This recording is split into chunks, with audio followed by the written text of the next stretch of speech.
In this tutorial, I want to share with you how to insert data validation in Microsoft Excel. So data validation actually is a way to validate your data or to make sure that your data is kind of correctly written in a text or in a given column, that you have defined the kind of data or the kind of range that you want data in that cell or in that column to contain.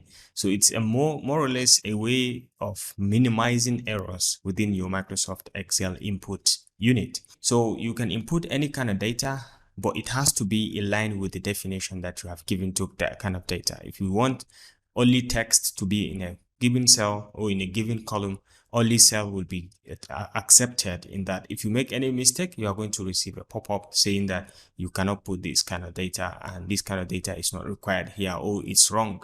You have to put another set of data. It can give you a hint and it can warn you where necessary, and at some point it can stop you from working on that sheet depending on what kind of rules that you have set with your students or with your fellow colleagues that you want to work on a particular data.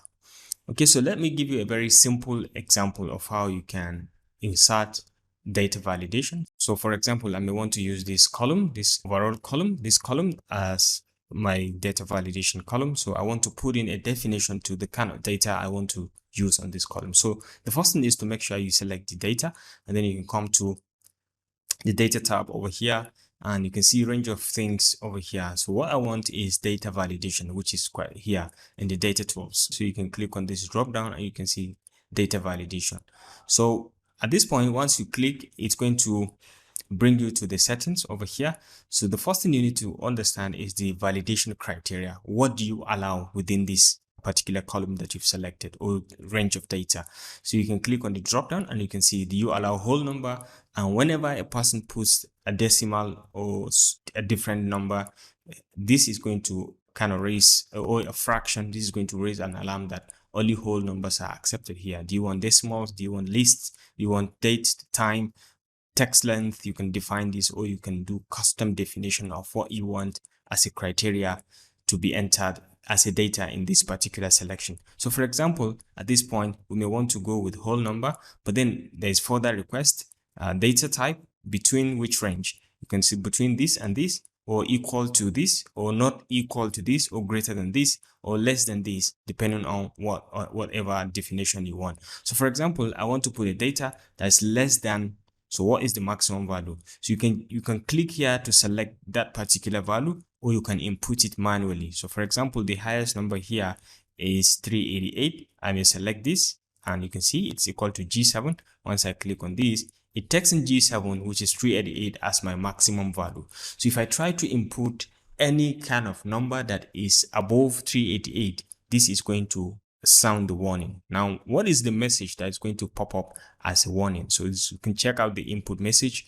So show input message when cell is selected. So what is this message is going to show us is attention. For example, maximum is 388. So we can take this and then we can check the error alert. If someone puts in something outside the range that you have defined, what should be the message? You can see there are different messages. You can stop the person, you can share warning, and you can share information that this is wrong, you should do it right.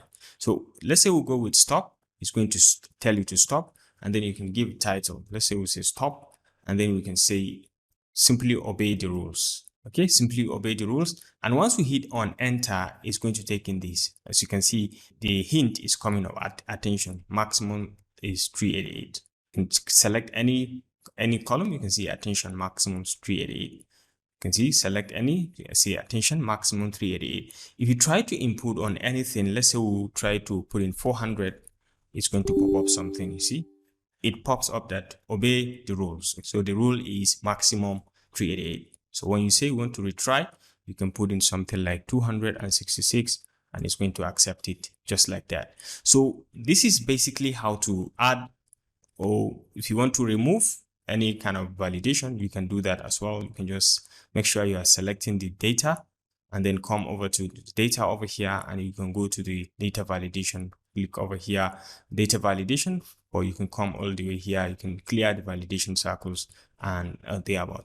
Or if you don't want this hint to show anytime you click on a given cell, you can as well come back to the data validation and you can unshow this. Okay, show error alert after invalid data. This is the show error alert. You can leave this if you want, but then the input message, maybe show input message when cell is selected, you can uncheck this, and once you click on OK, this message is going to disappear. So whenever you click on this, there will be no any hint, but the validation is there. If you dare input anything outside the range, it's still going to pop up and ask you to obey the rules and put in the right message. Thanks for watching, and I'll see you in the next video.